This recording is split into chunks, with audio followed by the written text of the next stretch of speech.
Bom, a gente basicamente na aula passada falamos aí, né, sobre layout, sobre crescimento de base, a gente falou um pouquinho também sobre codificação, enfim. Essa aula aqui, ela basicamente vai ser divididinha entre a gente falar um pouquinho sobre spam, né, e como não ser um spammer, isso é o mais importante de tudo. E também vamos falar sobre clusterização, segmentação e algumas estratégias de e-mail. Essa aula também a gente vai aproveitar para dar uma mexida nas ferramentas que a gente utiliza aí de criação de e-mail, de spam. A gente pode até fazer uma brincadeirinha aqui de cadastrar alguns leads aqui, receber e tal, para ver na prática como que funciona, beleza? Bom, inicialmente acho que talvez isso aqui é a frase mais importante quando a gente fala de campanhas de e-mail marketing, que é não seja spammer, né? Só que não ser spammer é difícil, porque muitas vezes você acaba fazendo spam e nem sabe que está fazendo, né? Às vezes um volume muito alto de envios de e-mail para sua base toda, por exemplo, que é opt-in, já pode ser classificada como spam. Simplesmente porque não é todo mundo que está interessado no que você está mandando, né? Dificilmente você vai ter uma base aí de 10 mil, 20 mil, 30 mil e-mails, 30 mil pessoas lá dentro que vão se interessar pelo mesmo tema. Por isso que é super comum, principalmente quando você manda e-mail para a base inteira, ter um alto índice de descadastros, né? Um alto índice de reclamação de spam. E é aí que está o segredo da segmentação. Uma dúvida muito comum que a galera tem é, pô, Rafa, eu posso mandar e-mail todo dia? Qual que são os melhores dias, né? Se eu mando de segunda, de terça, de quarta e tal.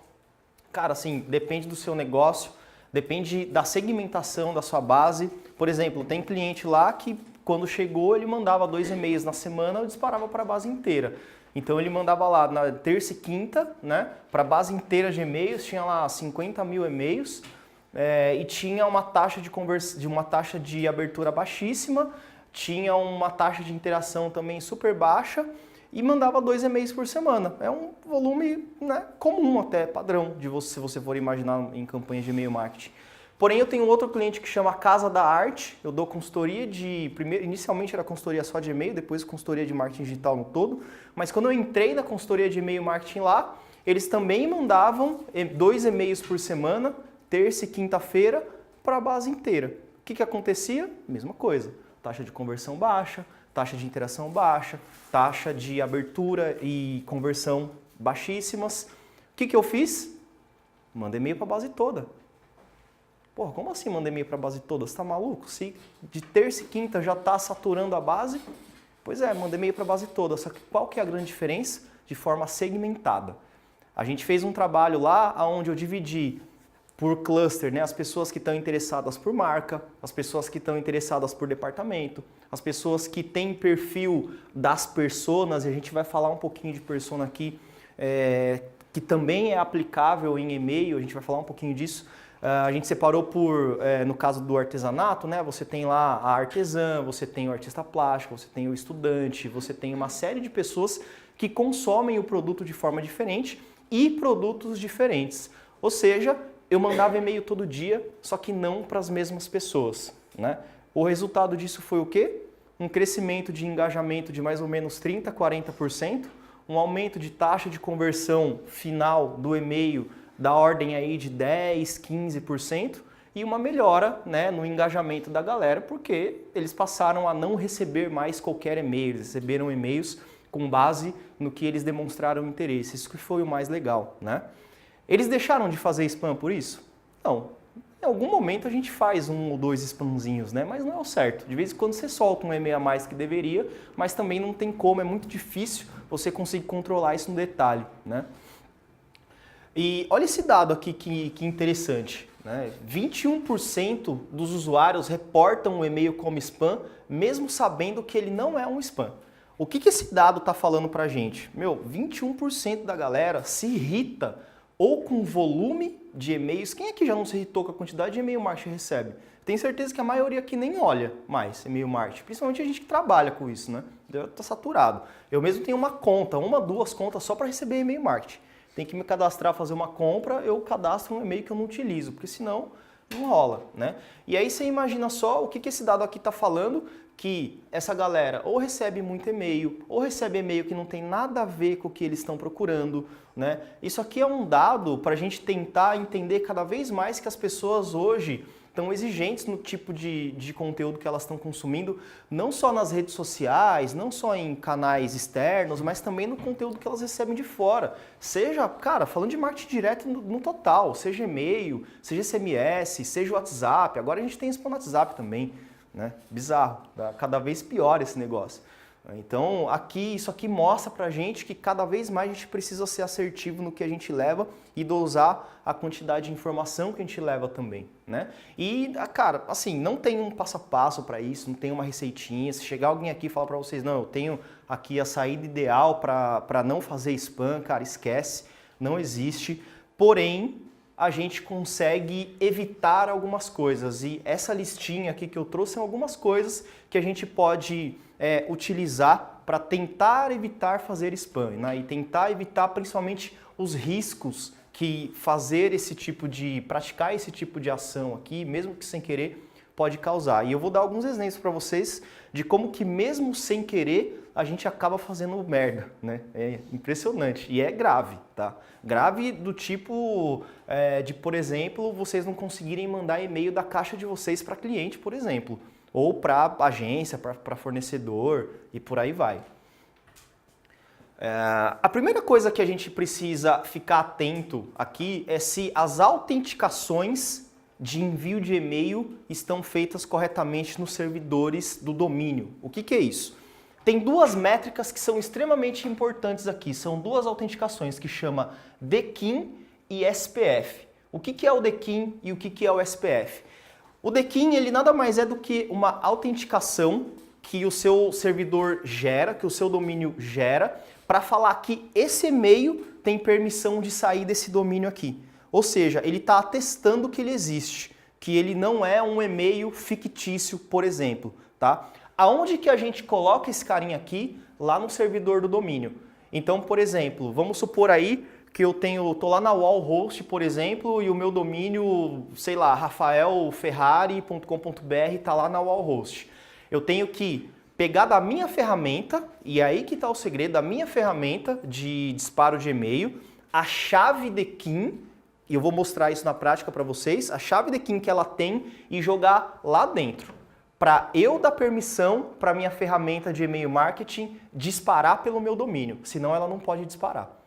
Se eu, por exemplo, simplesmente chegar e contratar uma MailChimp e só colocar o meu e-mail, tem uma limitação lá, né? Quem aqui já trabalhou com MailChimp? Alguém aqui já? MailChimp é uma ferramenta de e-mail marketing, para quem não conhece, que você consegue mandar aí até 2.000 e-mails free, né? Tenho certeza que quem já fez isso não colocou isso aqui nem isso aqui, né? Por quê? Eles mandam por eles. Eles mandam pelo seu domínio, né? Através do seu domínio, mas assinado por eles. Então, se vocês abrirem, por exemplo, isso aqui, ó. Deixa eu ver se eu tenho algum e-mail marketing aqui. Deixa eu ver do Trello. Ó, tá vendo? Aqui, ó, é quem assina e aqui é quem envia. Ou seja, quem assina é o e-mail do domínio que eu tô recebendo, mas quem envia tá sendo esse subdomínio aqui. Por exemplo, quando a gente manda pela MailChimp, vai vir aqui embaixo, então, o domínio de vocês e aqui vai vir mailchimpemail.com, tal. Entendeu? Só que eu não posso. Por que eles limitam isso? Não é só uma questão comercial, os 2.000 e-mails. É porque se eles mandarem mais do que isso daí, eles correm o risco de prejudicar os servidores deles. Então tem uma limitaçãozinha que você pode mandar através de um domínio externo. Não tem problema nenhum, tá? Porém, quando você começa realmente a querer fazer envios em massa, você precisa tomar cuidado e fazer as assinaturas de DKIM. O que é essa bendita assinatura DKIM? É isso aqui, ó.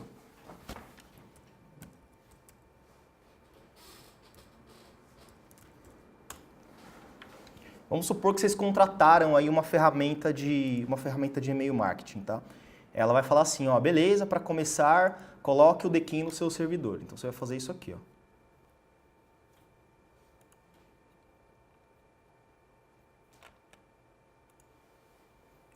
O DKIM é essa chavinha aqui, ó.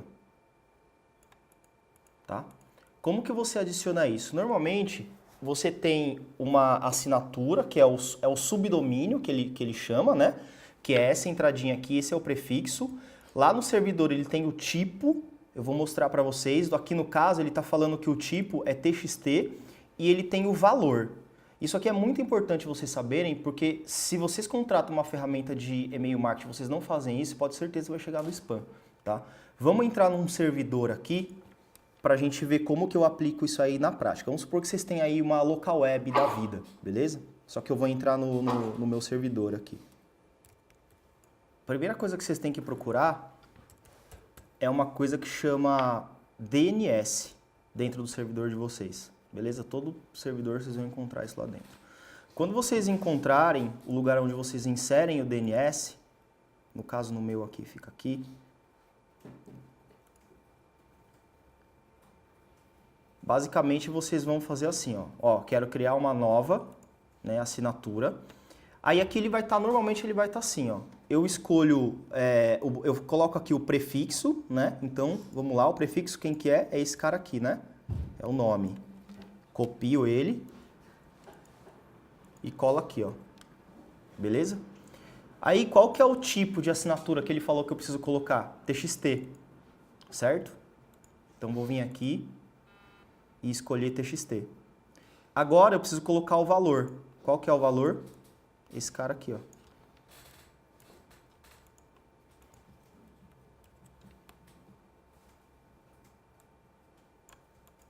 Opa.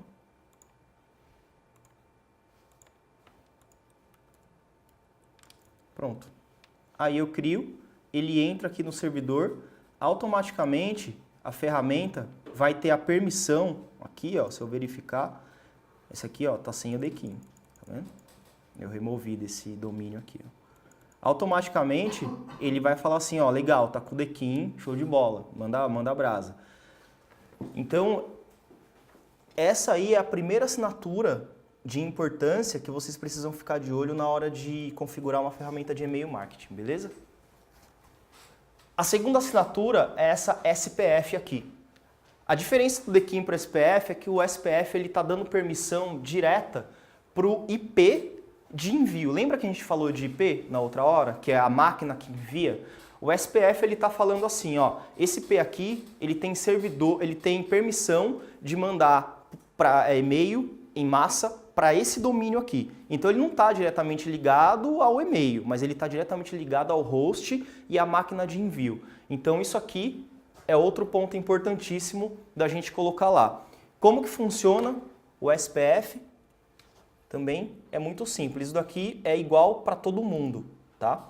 Cada ferramenta vai ter um tipo, vai ter um valor diferente. Isso aqui é igual sempre para todo mundo. O que vai mudar só? Esse carinha aqui, ó. A ferramenta de vocês, eles vão dar o include, o valor que vai precisar colocar dentro do SPF. Então, por exemplo, vamos supor que eu tenho um webmail X, tá? Eu tenho um domínio, eu quero mandar para Sanders Digital e eu quero mandar e-mail pelo Google, por exemplo. Lá na Sanders, a gente usa sandersdigital.com.br pelo webmail. Como que eu dou permissão para o Google gerenciar meus e-mails?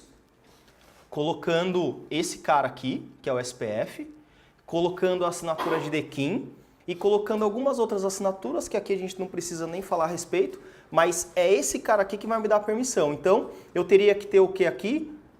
Ter um include.googlemail ou gmail, não lembro como que era, .com, e aí eu daria acesso ao meu servidor para o Google para disparar por mim.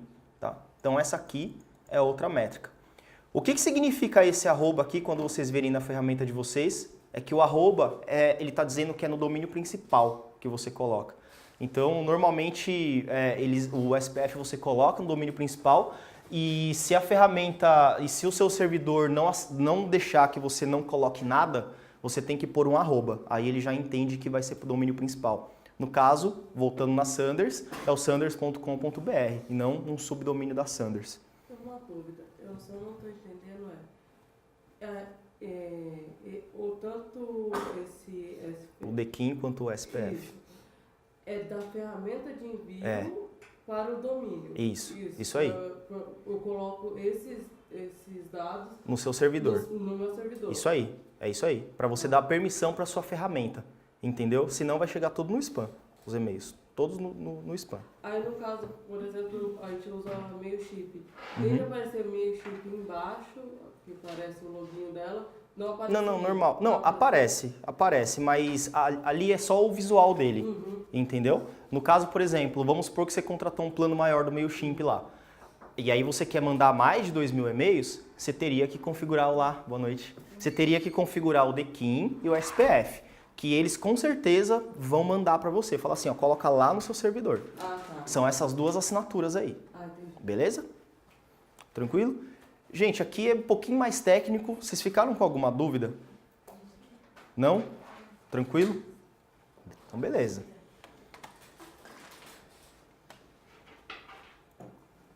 Tem uma terceira assinatura que funciona do mesmo jeito, que chama DMARC, que a maioria da galera não se preocupa e a maioria da galera não usa. Mas só que isso aqui fortalece a entregabilidade do seu domínio. Por quê? Isso aqui é um tipo de política, é um tipo de assinatura que ele atesta que você tem tanto o DKIM quanto o SPF. Ele dá é como se fosse um selinho validador. Só que ele faz um pouquinho a mais do que isso. Ele avisa o seu domínio que a gente chama de domínio de bounce, né, o seu e-mail de bounce, que se isso aqui falhar ou isso aqui falhar, você vai receber uma notificação. Então, o que ele está, resumindo, o que ele está falando para os provedores de e-mail? Ele está falando assim, falou, ó, eu sou o DMARC, eu tô aqui e se acontecer alguma coisa errada, eu vou avisar o cara. Então, a princípio, confia nele, porque se ele fizer merda, ele vai estar sendo notificado. Porque qual que é a grande preocupação dos provedores? É você nem estar sabendo que você tá fazendo spam, ou que a galera tá reportando e tudo mais, ou que as assinaturas não estão funcionando. Esse cara aqui atesta para os provedores que, ok, ele está sendo notificado. Como que funciona essa assinatura aí? Se vocês digitar no Google, como cria DMARC, vai vir fácil, tá? Mas eu vou mostrar aqui para vocês. Nada mais é do que essa assinatura aqui, ó. Vocês colocam num prefixo que chama underline DMARC e coloca isso aqui lá dentro. O que tem que mudar? Tem que colocar um e-mail de notificação aqui dentro. Esse your mail e o address @yourdomain, vocês mudam pelo e-mail de vocês. Qual que é esse e-mail? Não precisa ser o e-mail de envio. Pode ser um e-mail só feito para isso aqui. Por exemplo, abuse @o domínio de vocês ou webmaster @o domínio de vocês. Pode ser um domínio que ninguém utiliza, mas que de preferência vocês recebam notificação aí dentro, tá? Então, cara, esse aqui é o primeiro ponto de atenção que a gente precisa se preocupar para ter certeza ou para evitar que a gente vai fazer spam e que os nossos e-mails vão chegar no folder de spam. A primeira coisa que os filtros passam, aqueles filtros, lembra que eu mostrei o gateway para vocês de e-mail? A primeira coisa que eles filtram é se você tem esse cara aí lá ou se vocês não têm, tá? Inclusive isso aqui fala e atesta para vocês conseguem ver agora, por exemplo, lá no Google, se o cara ele tá mandando, ele é confiável ou não, né? Se vocês vierem aqui no Google, por exemplo, ó, clicar aqui no cantinho, clicar em mostrar original, ele tá falando assim, ó, ele tem SPF, ele tem e passou com esse IP. Esse IP aqui é o IP que enviou o e-mail. Ah, ele tem DKIM? Ele tem DKIM e passa com o domínio trello.com. Ah, ele tem DMARC? Pô, tem. Então esse cara aqui, puta, dificilmente ele tá fazendo alguma besteira, entendeu? Se chegar um cara que não tem SPF, que não tem DKIM, que não tem DMARC, a chance de ele ser spam ou de ele ser um cara não confiável é muito grande, tá? Legal. Um outro ponto que a gente precisa tomar cuidado é o tamanho do assunto, né? Quanto maior a gente escrever o assunto, mais a chance também de chegar na caixa de spam. Por quê? Meu, a quantidade de caracteres que é exibido, né, numa tela de celular ou um desktop é muito grande, é muito pequena. Quando você coloca um conteúdo extenso demais na parte do assunto, os provedores eles desconfiam porque eles podem achar que é um robô, né? Porque eles entendem que talvez você não se preocupou ou não tem motivos para se preocupar com o tamanho do assunto e que conteúdo relevante que você está colocando, né? Entra uma questão aí também de preocupação com o seu usuário, ele sabe que a quantidade de X de caractere, né? De repente ali mais de 5, 6 palavras não vai estar disponível, não vai ser visual para o seu lead, né? Para sua base, então ele entende que a experiência daquilo não vai ser bacana. Então tudo isso ajuda a aumentar aquele índice de spam score que a gente viu na outra aula. Para quem não lembra, é aquele sitezinho lá que a gente colocou meio-tester.com, tá? Então também tem que tomar cuidado com o assunto. Outras coisas que a gente precisa se preocupar com o assunto é escrever ele inteiro em caixa alta, inteiro em caixa maiúscula, pode aumentar a probabilidade para o spam também. Tem gente que coloca muita exclamação no assunto, né? Colocar 2, 3, 4 exclamações para dar urgência. Faz isso. Vai para o spam também, né? Então tem que tomar cuidado, evitar ao máximo colocar esse tipo de coisa. Pode colocar emoji aqui? Pode, mas precisa também tomar cuidado, a gente falou isso na outra aula.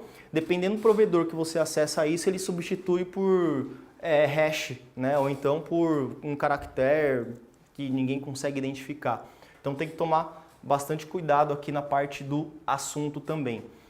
Tem algumas palavras que podem ser classificadas como spam, como, por exemplo, ganhe dinheiro, atenção, renda extra, né? Alguns medicamentos azuis. Tem que tomar bastante cuidado. Não sei porque outro dia eu recebi um e-mail de Viagra, cara. Acho que eu não estava no público errado lá. Não sei por quê.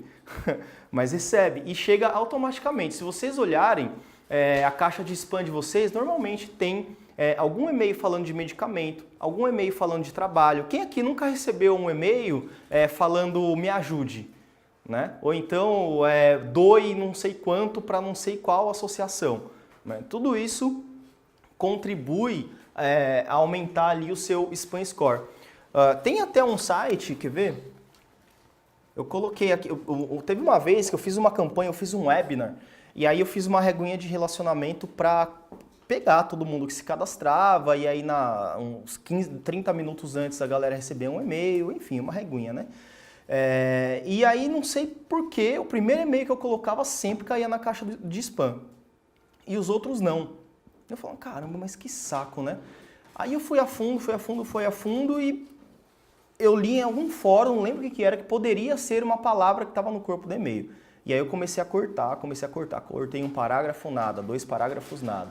Até que eu cheguei no último parágrafo, só faltava arrancar esse também, e eu removi uma linha desse parágrafo. E aí eu mandei um e-mail só com uma linha, chegou na minha caixa de entrada. Eu falei, caramba. Aí eu voltei todos os outros parágrafos que tinha, menos o último. E aí chegou na caixa. Até eu descobri que era uma palavra específica que estava jogando o meu e-mail na caixa de spam. Uma palavra específica. Falei, caramba, e agora, né? Aí eu encontrei um site aqui que chama assim, ó. 100 palavras spam. Hã? Ah, não me lembro agora qual que era a palavra, cara. Não me lembro agora.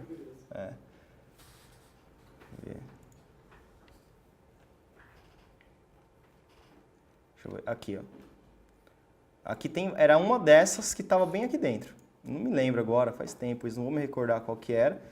Mas, ó, aqui tem uma série, tem uma senha aqui dentro, né? Então tem atenção, oi. Eu já recebi isso aqui já. Oi, só um oi.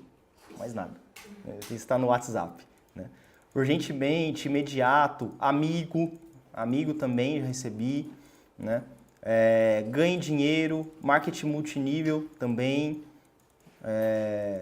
seguro de vida, empréstimo, enfim. Aqui tem um monte de palavras que pode caracterizar o seu e-mail como spam. E isso é potencializado se essas palavras aí, alguma dessas palavras estiverem no assunto. É pior ainda, tá? Ah, Rafa, quer dizer que eu não posso usar nenhuma dessas palavras? Não, não é que não pode usar, pode usar. Mas tem que tomar cuidado porque aumenta o risco de ir para o spam, né? Principalmente se tiver no assunto, tá? Então fiquem atentos a isso. Quando vocês perceberem que um e-mail chega na caixa de entrada e um específico está chegando no spam, pode ser que alguma coisa que você escreveu lá não está bacana e precisa dar uma olhadinha, tá? E às vezes garimpar, não tem jeito.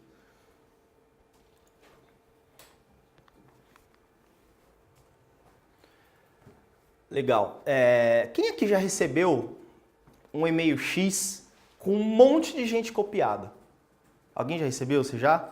Já também? Isso é comum de acontecer de pessoas que não têm conhecimento tentando fazer e-mail marketing, né? Eu recebi mesmo esses dias aqui, quando foi? No sábado, eu recebi um currículo através de um e-mail da Sanders, chama atendimento@sandigital.com.br, de uma menina me mandando o currículo dela. E era de atendimento, marketing digital. Eu falei, pô, legal, eu tô precisando disso lá na agência, né? Aí na hora que eu fui responder ela, por padrão, eu mando copiar a todos. E tinha lá umas 80 pessoas. Eu falei, caralho, que porra é essa? Quando eu olhei, ela colocou um monte de gente de outras agências e ela falou, caramba, será que ela sabe mesmo isso aqui tudo do currículo e trabalhou com marketing digital? Porque isso aqui tá errado, né? E qual que é o grande problema de tudo isso? O seu domínio, né, por mais que seja de Gmail, o seu e-mail em si, ele entra numa blacklist, entre aspas, tá? Não vai entrar numa blacklist direto, mas fica totalmente comprometido. Teve uma vez que a minha contabilidade, a contabilidade da Sanders, mandou um e-mail, não lembro do que era, tava querendo vender um produto lá que eles inventaram, não lembro o que era. Só que mandou para todos os clientes, para todos, para a gente e para mais todos os clientes. E aí começou um puta bate-papo lá dentro. Pô, como é que você manda e-mail assim pra mim, não sei o quê. E todo mundo em cópia. E a galera faz questão de mandar um copiar para todos, né? E a maioria era cliente final. Aí o que a galera do comercial fez? Pegou as 100 pessoas que estavam lá no e-mail e começou a ligar uma para uma oferecendo produto de marketing. Então compartilhou a base e nem percebeu, né? Tem que tomar muito cuidado com isso e, isso aqui é muito comum de acontecer, é muito frequente de acontecer, tá? Tem que mandar por uma ferramenta de e-mail quando for mandar e-mail em massa, não tem jeito, beleza? E muito menos enviar anexo, tem que tomar muito cuidado com o anexo. Ah, Rafa, não posso mandar nenhum PDF? Não, pode, mas, pô, se for mandar um zip, né, que aí onde isso aqui está diretamente ligado também. Se você for mandar um zip, alguma coisa que o webmail não consiga rastrear, não consiga enxergar dentro, automaticamente o seu spam score também sobe. Assim como se o link direto for para arquivos compactados também, ou executável, ou qualquer outro tipo de coisa que ele não consiga seguir a URL e enxergar o que tem dentro, tá? Então, seja anexo, seja link de rastreio, precisa ser um arquivo aberto, beleza? E não muito pesado também, porque ou não chega, ou chega no spam. Das duas, uma. Precisa tomar esse cuidado aí.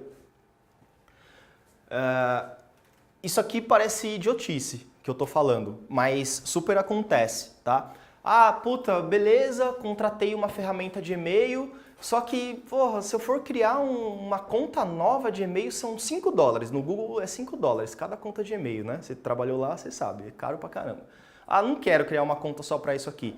Pô, legal, vou criar um e-mail fictício, então, no reply, que não existe, mas, pô, eu fiz a assinatura SPF, eu fiz a assinatura de DKIM, tá tudo lá bonitinho, eu só não vou criar a caixa de e-mail. O que vai acontecer? Vai chegar no spam. Porque os provedores, eles buscam uma assinatura que chama MX. A assinatura MX é o que atesta se isso é um correio eletrônico ou não, né? E se não existir esse MX, é na hora, cai liso no spam. Isso se chegar, tá? Então, não tentem em fazer e-mail marketing através de caixas que não existam, ou mesmo que sejam através de alias. O que são os alias? São e-mails que redirecionam para outros e-mails. Ou seja, eu tenho lá, né, o meu e-mail é rafael.ph.ferrari@sandersdigital.com.br. Só que muita gente coloca Rafael com F, ou tem gente que me conhece só como Rafis, que é o meu apelido, e aí vai lá e digita Rafis, @sandigital.com.br. O que eu fiz? Eu criei alias dessas possibilidades que a galera digita errado. E aí cai na minha caixa de e-mail final. Isso dá certo para redirecionamento. Agora, para enviar por eles, não. Tá? Tem que ser por uma caixa que realmente exista. Beleza? Legal. Aqui. Envie e-mails apenas para quem interage com você. É muito comum a gente ter apego à nossa base, né? Tem um dado, não sei se eu cheguei a falar isso aqui na outra aula, que a gente chega a perder por ano cerca de 25% da nossa base. Pessoas que se descadastram, pessoas que reportam como spam, pessoas morrem, né? Pessoas saindo do emprego. Então acontece de tudo, a gente perde a base. Legal, a gente tem um número então para saber o quanto que a gente precisa crescer para não ir perdendo base, para não ir ficando em déficit, né? É claro que dependendo do segmento, dependendo da sua atuação, você pode perder mais, pode perder menos, né? Aí vai depender de como você utiliza a sua base. Mas é muito comum a gente não querer jogar fora essas pessoas aqui. Só que posso falar, se as pessoas ficam mais de 90 dias sem ter nenhum tipo de interação com você, seja uma abertura, um clique, uma resposta, qualquer tipo de coisa, não manda mais e-mail para essa galera aí. Você pode até ter uma estratégia para, sei lá, daqui mais 60 dias tentar mandar um e-mail para esse pessoal para ver se resgata. Mas se não conseguir, não manda mais e-mail para eles. Porque, primeiro, o risco aumenta demais por alguns motivos. Primeiro motivo, que os provedores estão vendo isso. Os provedores conseguem saber se essa galera aqui está abrindo o seu e-mail ou não. E se você continua mandando e-mail para eles, mesmo com eles não abrindo, com histórico de não abertura, eles começam a jogar a sua reputação lá para baixo. E a chance de seus e-mails chegarem na caixa de spam aumenta também. Outra possibilidade é que alguns desses e-mails que estão há muito tempo sem nenhum tipo de interação podem se tornar o que a gente chama de spam trap. O que é a spam trap? Nada mais é do que armadilha de spam mesmo, né? O provedor ele sabe que não tem mais ninguém operando aquele e-mail. A partir do momento que ele sabe que não tem ninguém operando aquela conta, como é que chegou um e-mail ali? Ninguém se cadastrou. Como é que você mandou um e-mail para cá? Então, uma armadilhazinha para saber se você é um spammer ou não. E quanto mais tempo a conta fica desativada, mais chance tem de essas contas se tornarem spam traps e você cair nisso, né? Se ferrar nisso. Tem que tomar bastante cuidado. Tá? Isso aqui também é interessante. Não altere o volume de envios dos e-mails de uma hora para outra. É muito comum a gente, sei lá, ter uma periodicidade de envio aí de 10 mil por dia, por exemplo. Aí num dado dia, sei lá, eu vou e mando 50 mil. Eu 5 vezes mais do que o meu volume normal. Esquece. A sua reputação vai ser comprometida, vai ficar em risco, porque eles entendem que você não consegue crescer a sua base assim de uma hora para outra, né? Dobrar a sua base de uma hora para outra, triplicar de uma hora para outra. Então precisa ser sempre exponencial. Ah, Rafa, eu tenho a minha base é de 10 mil, só que eu consegui uma base nova aqui de mais 10 mil também. Não enfia os 10 mil de uma vez e envia não. Pega 1.000, coloca no meio dos outros 10 mil que já tem, aí são 11 mil. No dia seguinte você manda 12 mil e aí você vai escalonando, senão dá merda, senão a reputação vai lá para baixo. Não utilize as suas campanhas para poder limpar a sua base. É muito comum, e aqui falando de novo das spam traps, é muito comum, no nosso primeiro disparo, vamos por aí que eu tenho uma loja virtual, nunca fiz ações de e-mail marketing, só que, eu tô aí há 1 ano vendendo online e eu tenho uma base de 30 mil pessoas. Só que concorda comigo que o e-mail pode estar errado, né? De novo, pessoas morrem, saiu do trabalho, usam um e-mail nada a ver e por aí vai. Esse primeiro disparo, normalmente ele é o que a gente chama de disparo de limpeza. Só que tem que tomar cuidado com esse disparo de limpeza, porque esse primeiro disparo pode ser o primeiro e o último, dependendo da sua ferramenta.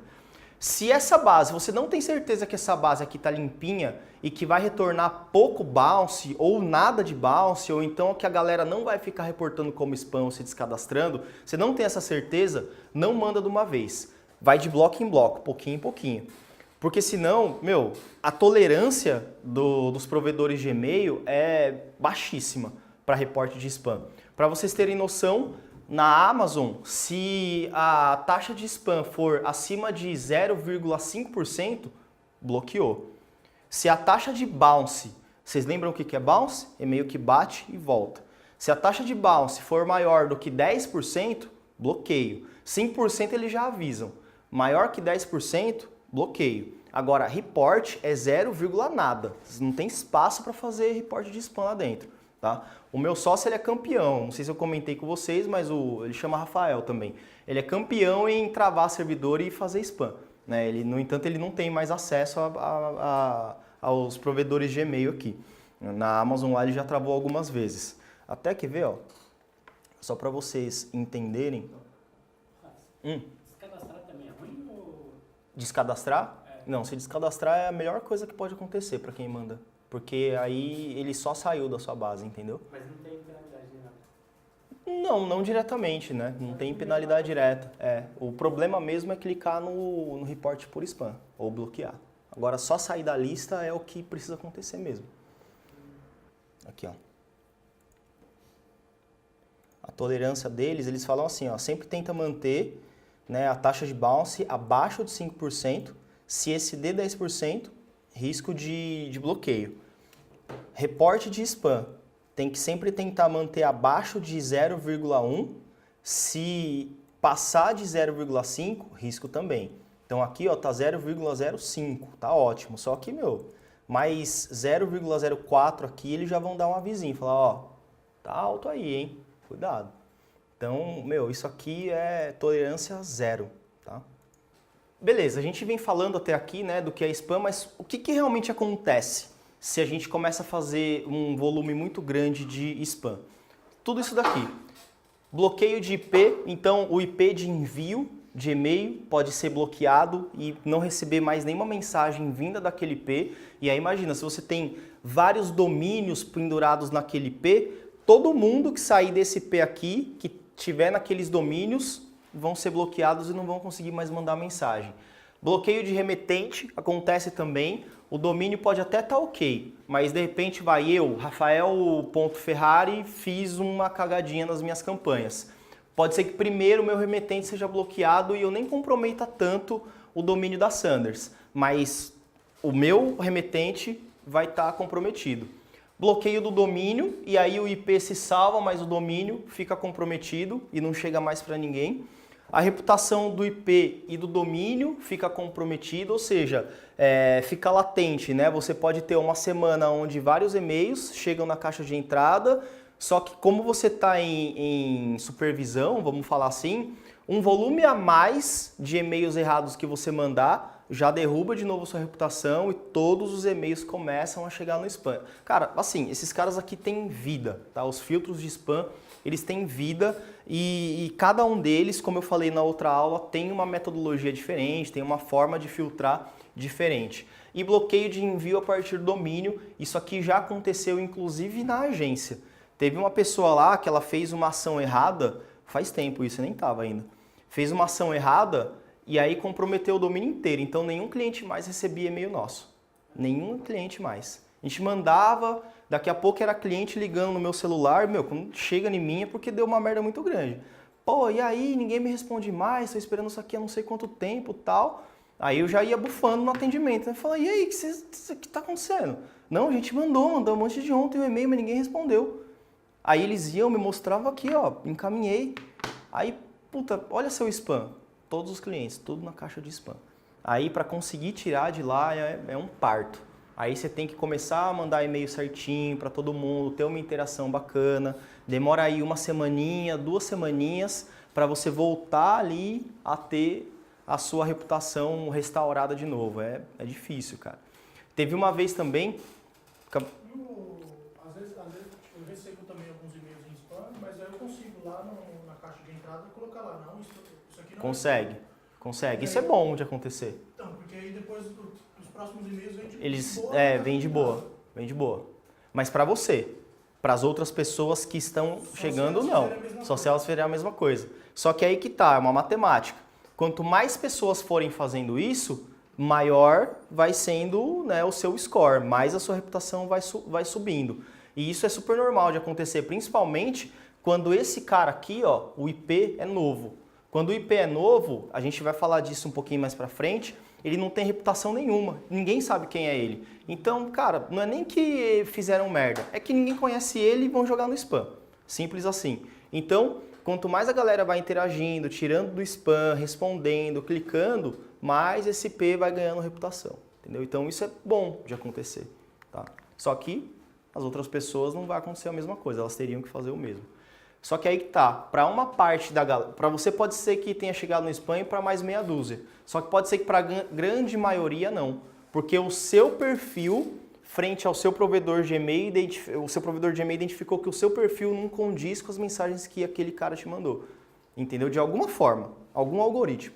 E é uma matemática que, cara, difícil de decifrar, principalmente no Gmail. Legal. E aí depois que a gente fez tudo isso, criamos, construímos base, segmentão, tal, o que a gente faz? Envia? Não, tem que testar pra caramba. Manda e-mail de teste, vê se chega na caixa de entrada, vê se não vem quebrado. Não testar é o erro mais primário que pode acontecer, tá? Porque, cara, assim, sempre passa alguma coisa, sempre passa alguma coisinha. Então, testa, não custa nada, beleza? Tem umas ferramentas muito bacanas, tem uma que chama e-mail acid. A e-mail acid, o que ela faz? Você manda um e-mail para ela e ela renderiza como que esse e-mail vai aparecer em diversos dispositivos e em diversos navegadores, em diversos clientes de e-mail. É legal que você consegue antecipar se vai aparecer quebrado, por exemplo, no Android, se vai aparecer no app do Gmail, se vai aparecer quebrado no iPad. Então isso aqui é super legal, só que tem um custo, chama e-mail acid. Esse cara aqui, ó. Esse carinha aqui.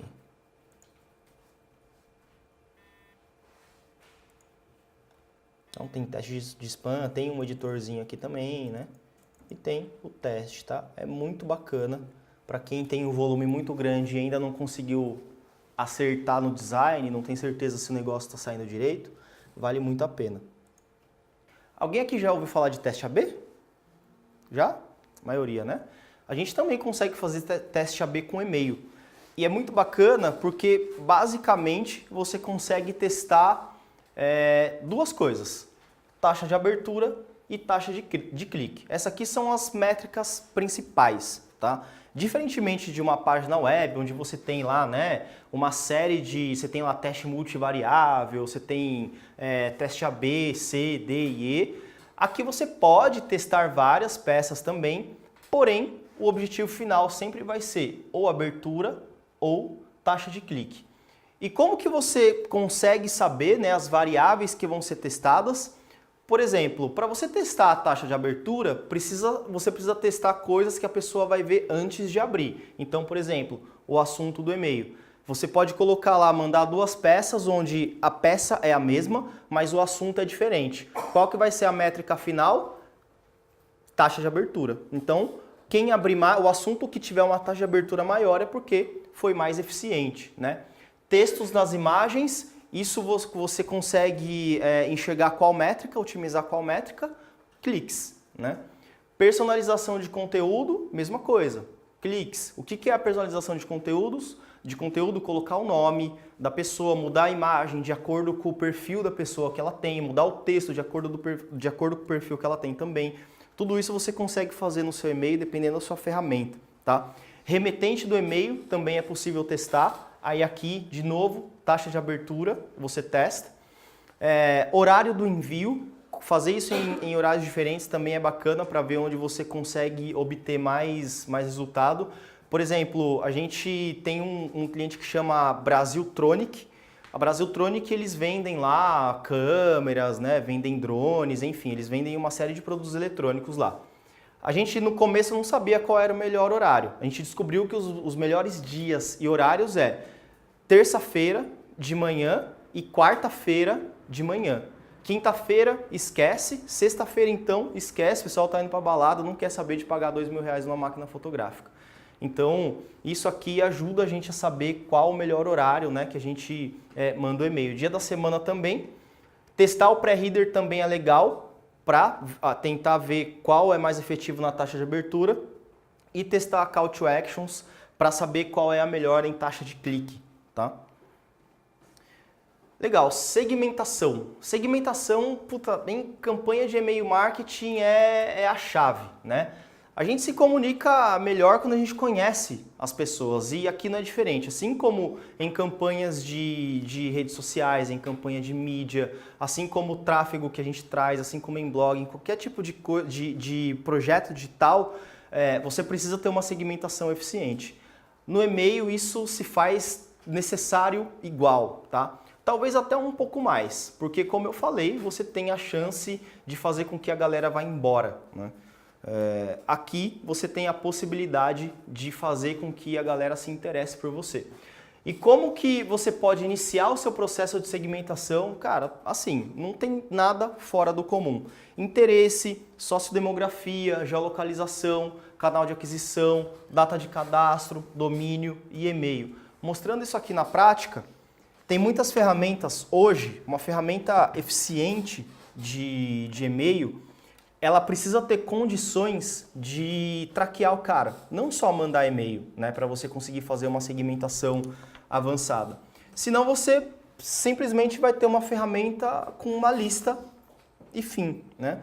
Mas o que é bacana de ter numa ferramenta? Isso aqui, ó. Deixa eu abrir de um cliente aqui, Santa Luzia. Vocês conhecem a Santa Luzia? Sim. Santa Luzia é um empório, um supermercado premium. Legal.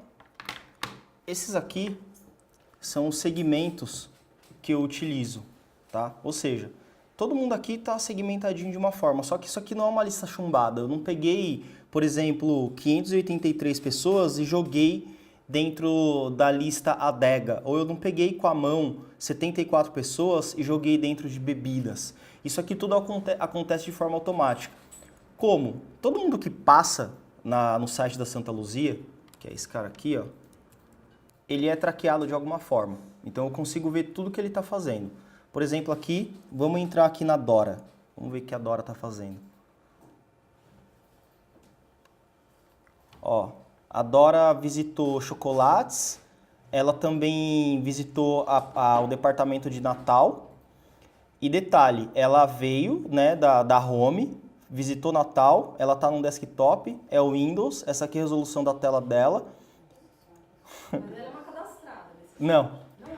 Agora ela é, né? Mas antes não. Antes não. Agora ela é, eu sei que ela é porque ela me deu o e-mail dela. Mas quando eu só tenho um visitante, eu salvo o IP dessa pessoa.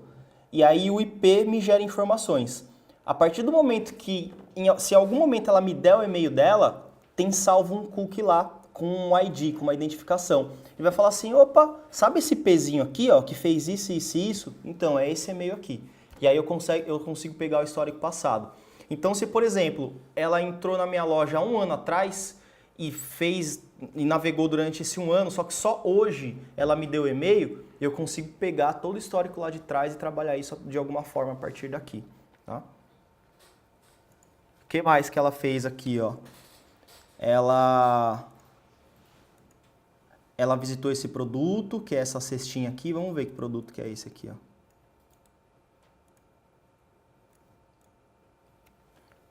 É esse cara aqui, ó. Cesta de mensagem com 14 itens.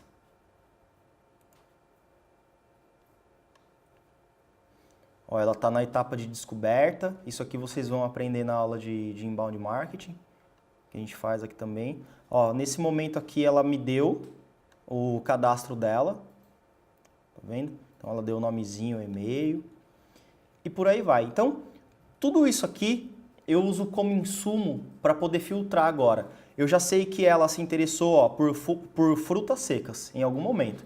Eu sei que ela se interessou lá por alimentos especiais. Eu consigo agora criar segmentos e aplicar filtros nesses segmentos. Por exemplo, vamos lá em adega, né? Em adega eu tenho aqui 583 pessoas. Vou entrar nesse segmento aqui. É essa galera toda que está aqui, ó. Tá vendo? Legal. Deixa eu clicar lá. Como que eu estou trazendo o filtro para saber quem visitou isso aqui ou não? Eu falo assim, ó. Ó, traz todo mundo que tiver um e-mail e que tenha visitado uma URL que contenha adega. Automaticamente o sistema começa a trazer todo mundo e jogar dentro desse segmento aqui. Então, se eu quiser fazer uma promoção de bebidas, eu pego segmento de adega, eu pego segmento bebidas, eu pego segmento vinhos. Eu não vou mandar para quem se interessou por frutas secas, por exemplo, entendeu? Eu posso, de repente, tem aqui um departamento de queijos, por exemplo, combina com vinho. Eu posso mandar para esse cara também, né? Eu tenho aqui um departamento de especiarias, onde tem, por exemplo, tem um presunto que chama pata negra. Quem já ouviu falar? É caríssimo, né? Combina com vinho também. Posso fazer uma promoção de vinho com um desconto no pata negra, por exemplo. Qual que é o resultado disso? é uma taxa de conversão acima do normal, né? Acima do normal. Na Danone, a Danone nunca tinha feito campanha de e-mail marketing. E, a Danone é o melhor lugar que existe para você fazer clusterização. Por quê? Que nem eu falei para vocês, são tratamentos específicos, né? As ações que a gente começou a fazer, se eu entrar aqui no Analytics antigo deles, eles mudaram, eles foram para o Magento agora, quer ver, ó?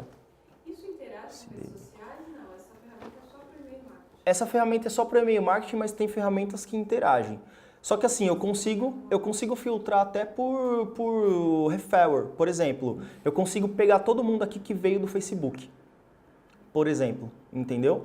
Ou então, que veio de uma campanha específica do Google ou do Facebook. Quando você faz uma ação em algum portal, alguma coisa, ele gera uma UTM, né? Ele gera um código, que eu vou mostrar depois para todo mundo também. Você consegue pegar e falar assim, ó, todo mundo que vier dessa UTM aqui, você joga nesse segmento e manda esse e-mail. Então você consegue fazer isso tudo de forma automática. Só que tudo isso só é possível como? Com segmentação, né? Vou pegar um exemplo para vocês do poder da segmentação. E aí teve na Casa da Arte mesmo, quando eu entrei lá na consultoria, eles estavam com uma agência que falou assim que era bobeira segmentar, né? E a taxa de conversão deles era 0,9 em e-mails, né? Aí eu cheguei lá e mostrei isso aqui para eles. Eu falei, puta, beleza, deve ser bobeira mesmo. Eu faço segmentação na Danone, essa bobeirinha aí, e o resultado é esse aqui, ó. Deixa eu ver se é nesse. Aqui, ó. Essa segmentação, essa bobeirinha que eu faço na Danone, gera esse resultado aqui, ó. 9% de taxa de conversão. Todo mundo sabe o que é taxa de conversão? Taxa de conversão é o volume de pessoas que compram com relação ao volume de sessões geradas. Taxa média Brasil é 2% de e-commerce. A taxa da Danone de conversão é uma taxa boa, 4%. A taxa de e-mail marketing é quase 10%. Né? Por quê? Porque é o segmento. Detalhe, eu não gerei nem 1000 sessões aqui. Eu não cheguei a mandar, de verdade, não cheguei a mandar 10 e-mails no mês. E gerou isso aqui de receita. Segmentação é bobeira, né? Aí na hora que eu mostrei isso aqui para o cliente, ele falou, realmente é uma bobeirinha que eu queria fazer aqui. Como é que a gente faz? Então, é muito importante a gente saber até onde a gente consegue chegar. E o começo de tudo é isso, né? Interesse, sociodemografia, geolocalização, canal de aquisição, né? Da onde que esse lead está vindo, né? A data que essa pessoa se cadastrou também é muito importante. Por exemplo, tem um segmento aqui que eu criei, deixa eu ver se tem nesse. Que eu falo assim, ó, lista todo mundo aqui que está há mais de 90 dias sem nenhuma interação. Deixa eu ver se eu criei isso aqui, senão eu vou ter que criar depois. Que está há mais de 90 dias sem nenhuma interação. Ou então, pega todo mundo que se cadastrou há mais de 4 meses, por exemplo. Também é um KPI bacana, porque eu consigo fazer um e-mail de reconquista, por exemplo. Eu pego todo mundo aí que está sem interação, mando um cupom de desconto para essa galera aí, aqui eu consegui captar, para mim é lucro. Se eu conseguir ainda converter essa galera em compra, em algum tipo de negócio, porra, melhor ainda, né? Então, tudo isso a gente consegue fazer segmentando, com essa segmentação básica aqui, tá? Isso aqui é uma segmentação bem básica que a grande maioria das ferramentas possuem, beleza? Aqui já dá para fazer um trabalho muito bacana. E quando a gente começa a querer fazer algum tipo de segmentação mais avançada, né? A gente pode segmentar a partir de compras efetuadas, buscas, páginas visitadas, categoria, engajamento, interação. Tudo isso a gente consegue filtrar. Só que o que é o legal de ter numa ferramenta é eu não me prender apenas em um tipo de segmentação. É eu não me prender, por exemplo, eu só consigo filtrar compras efetuadas. Ou então, eu só consigo filtrar o nível de engajamento. O legal é você fazer uma mescla de tudo isso, né? Por exemplo, aqui, de novo, eu posso simplesmente chegar aqui, ó, nesse segmento aqui, que é o segmento personalizado, e falar assim para ele, ó. Eu quero todo mundo que está dentro dessa lista aqui, que teve algum tipo de interação nos últimos 30 dias e que entraram pelo formulário. Ou então eu posso ir ainda mais além. Eu posso falar assim, ó, eu quero todo mundo que, sei lá, vamos ver aqui, ó. Possua mais de 10 pontos, por exemplo, porque o meu lead score pode ser uma métrica que eu utilizo nas minhas ações, então eu tenho aqui a pontuação. Ou então eu posso falar assim, ó, legal, me traz todo mundo que seja do Brasil, por exemplo. Aqui, ó. Ah, legal, então eu tenho aqui todo mundo que entrou pelo form, deixa eu tirar esse telefone. Que entrou pelo form, que seja do Brasil, e eu posso, de repente, se tiver um campo específico de sexo, por exemplo, masculino, feminino, posso falar todo mundo que seja do sexo feminino, por exemplo. Então eu vou criando, né, uma série de listas segmentadas a partir daí. Mas tudo isso com segmentação avançada. O que define a possibilidade de eu fazer isso ou não? Aí é ferramenta, tá? Ah, é possível fazer isso aqui tudo na mão? Puta, até dá, mas, cara, não tem escala, né? Você não consegue ir muito além quando você faz isso tudo aí na mão, né? Quer ver? Deixa eu ver se eu estou traqueando compras aqui, por exemplo. Deixa eu pegar um contato aqui. Esse aqui eu não tô. Qual que eu pegava? Não lembro agora. Mas eu consigo, por exemplo, pegar um lead aqui e descer a última compra dele e os últimos itens. Consigo também pegar o valor que ele gastou. Aí imagina o seguinte... Pô, bacana, me gera então um segmento onde a galera tenha gastado mais de R$500, por exemplo. Porra, gastou mais de R$500? Legal, vou mandar uma promoção só para esse público aí, né? Deixa eu ver se esses caras aqui tem. Não, para esses caras eu não coloquei. Né? Mas tudo isso é possível fazer, isso que é o bacana, tá?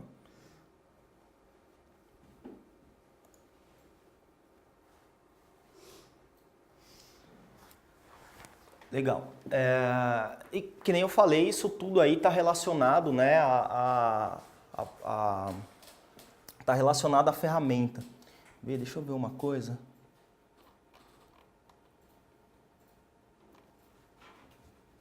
Eu contei para vocês, né, do cliente que falou que a agência disse que era bobeira, né? Tem um caso muito interessante que eu gosto de compartilhar para poder reforçar, né, a importância da gente conhecer com quem a gente está falando. Há uns 7 anos atrás, mais ou menos, 6 anos e meio atrás, a gente estava no início de agência ainda, 7 anos, início de agência. A gente fechou um cliente de e-commerce de suplementos, né? E aí quando a gente chegou lá no kickoff, kickoff é a reunião de início do projeto, né? A gente chegou e perguntou para o dono da loja de suplementos, falou assim, cara, fala um pouquinho do seu público, né? Com quem que você lida, quem que compra aqui e tudo mais, né? Aí ele falou assim, pô, Rafa, legal, vou contar sim. Quem compra aqui é o cara aí que tem de 18 a mais ou menos 25 anos, treina nas academias aqui perto e tal, né? E mora por aqui. Falei, tá, que mais? Ele, não, esse é o meu público, é esse cara que vem aqui. Falei, não, cara, esse não é o seu público. Eu mesmo me enquadro no seu público, mas eu não sou isso aí que você tá falando. Aí ele, como assim? Falei, pois é, eu pratico jiu-jitsu há alguns anos, né? E eu suplemento, eu faço dieta para competição, eu faço dieta para perder e ganhar peso, e tudo isso envolve também suplementação. E eu não me encaixo nisso aí que você está falando. Aí ele, como assim? Eu falei, pois é, me dá 30 dias que eu vou trazer para você as pessoas que talvez você encontre no mundo digital, beleza? Beleza. Dentro disso aí, eu mapeei 5 personas para ele. A primeira persona que eu mapeei era o atleta de alta performance. Quem que é o atleta de alta performance? É o corredor, é o cara que anda de bicicleta, é o cara que faz triatlon, né? É o cara que, tá sempre querendo quebrar recorde e sempre muito preocupado com a performance. Esse cara queima muita caloria. Ele queima por dia aí cerca de 6, 7 mil calorias. Imagina quanto Big Mac esse cara precisa comer para poder repor, cara. É muita coisa, né? E ele é um cara que, se vocês pararem para olhar, por mais que ele coma pra caramba, ele é um cara fininho, né? Ele é um cara que, não é fortão, só que ele tem uma resistência gigantesca. A suplementação desse cara ela é voltada em recuperação e proteica também. Então ele precisa consumir suplementos que ajudam o corpo dele a regenerar mais rápido, né? Então essa é a primeira persona. Olha como já não é o que o cara me falou lá no começo, né? A segunda persona é a pessoa fitness, né? Que hoje está muito comum aí essa pessoa ser considerada como vegana, né? Ser considerada uma pessoa que se preocupa com a saúde mental dela, com o corpo dela, então ela não come besteira. A suplementação dela é uma suplementação mais orgânica, então ela tem algumas preocupações a mais do que o padrão, né? A terceira persona é o bodybuilder. O bodybuilder é quase que o oposto dessa pessoa que eu mencionei agora há pouco, porque ele está mais preocupado com o crescimento muscular dele. Para vocês terem noção, essa persona aí, ela consome cerca de 3 gramas de proteína por quilo corporal. Ou seja, se ela tem 100 quilos, ela consome 300 gramas de proteína por dia. Pô, um bife tem 300 gramas, cara, isso é fácil de conseguir. Não, porque 100 gramas de bife tem só 23, 25 gramas de proteína, cara. É muita carne que você precisa comer para conseguir chegar nisso. E a suplementação ajuda, né? Só que esse cara tem um diferencial, que é aí que a suplementação faz total diferença. Ele tem 2 épocas no ano dele, on-season e off-season. Off-season, se vocês digitarem aí bodybuilder off-season, o cara tá gordo, gordão mesmo, assim, gigante. Quando ele vai para competição, que é competição para poder exibir músculo e tudo mais, ele começa uns 3, 4 meses antes a cortar carboidrato e cortar qualquer tipo de alimento que faça com que ele ganhe muita massa. E começa a focar só em proteína. Esse cara, para vocês terem noção, ele fica tão fraco quando ele está perto do campeonato que ele não consegue erguer essa mesa aqui, por mais volume que ele tenha, né? Então, esse é a terceira persona. A quarta persona é o lutador. Esse cara aí para mim foi tranquilo descobrir porque eu tinha um monte de lutador profissional na academia.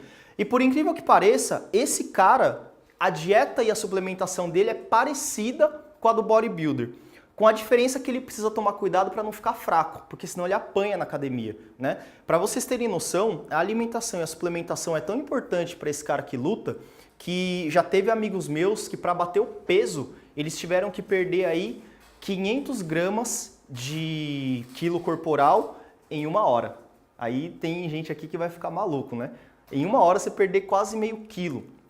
Teve um campeonato que eu fui entrar uma vez, eu sempre lutei em 75 quilos mais ou menos, que era o meu peso. Só que aí eu fiz uma dieta, fiz uma suplementação, fiquei forte, subi para 85 quilos. Bacana, legal, tô no topo da categoria.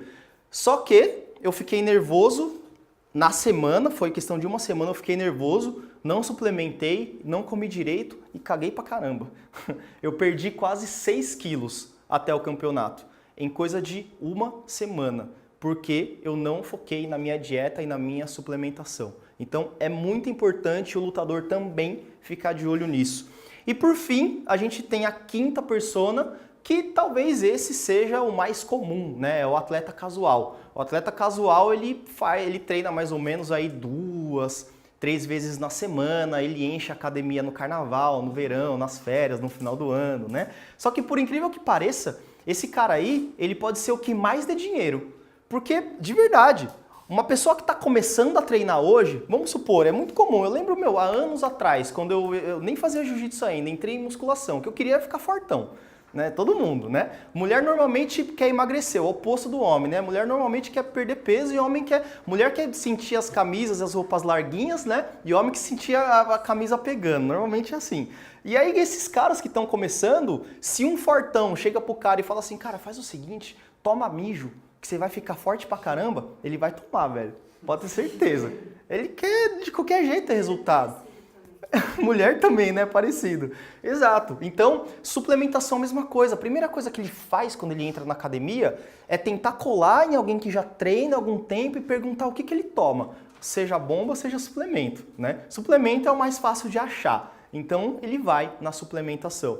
Então, olha só o nível de detalhe. Por que eu falei tudo isso? Para vocês verem como que é importante vocês conhecerem com quem você está falando. Isso vai servir para qualquer aula que vocês tiverem aqui, seja ela de Google Ads, seja de Face, seja de mídia, seja de coisa, e seja para e-mail marketing. A comunicação com essas pessoas é diferenciada. Agora, imagina o seguinte, eu tenho 5 personas mapeadas. Imagina se eu mandar um e-mail para o bodybuilder com a mesma comunicação que eu mandaria para a pessoa fitness. O bodybuilder ia receber aquele e-mail lá e falar, esse é meio de frango que eu recebi. Isso aí não é para mim não, cara. Ao passo também que se eu mandasse um e-mail com um cara fortão, escrito esmaga que cresce, fica grande porra, para uma pessoa fitness que está mais preocupada com saúde e tal, ela vai falar, nossa, isso aqui não é para mim não, cara. Putz, vou dar um bloco, não quero. É sensível no nível, para vocês terem noção, e é legal eu contar essa história, para vocês entenderem que hoje a gente fala com pessoas, não com o usuário.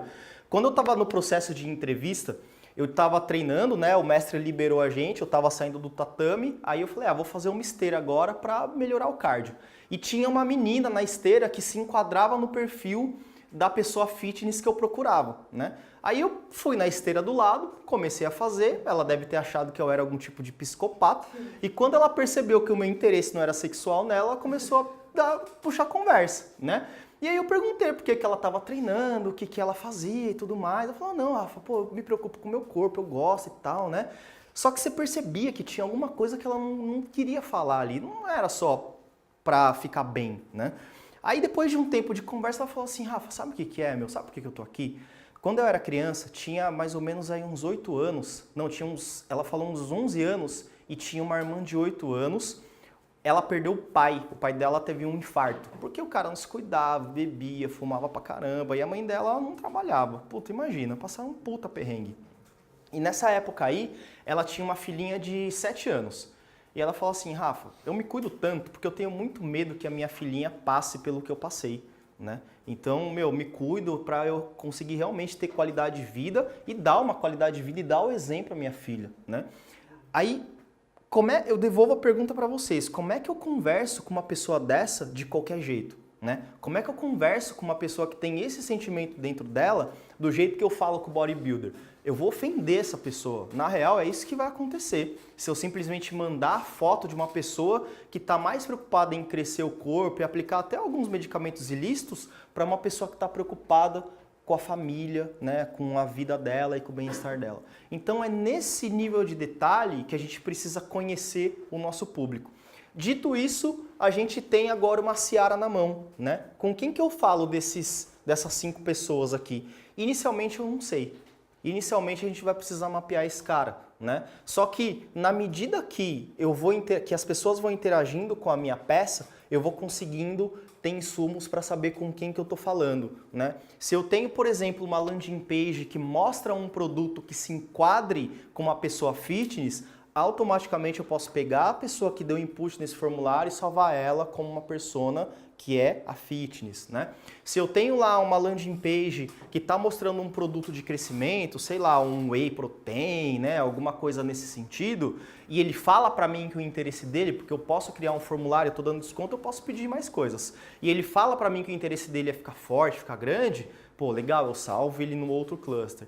Então, depois do desafio do crescimento de base, você tem o desafio da clusterização, né? E aí quando você consegue clusterizar de forma saudável, né? Você consegue clusterizar a sua base de forma eficiente, cara, com certeza você tem um retorno financeiro muito melhor, né? Soma isso a tudo que eu falei lá no começo da aula, que são os benefícios, né? Incluindo aí o custo por aquisição, né? Você já captou essa galera, então você não está pagando mais por eles de forma direta. Quanto mais efetivo for a sua segmentação, a sua qualificação, melhor vai ser esse resultado aí.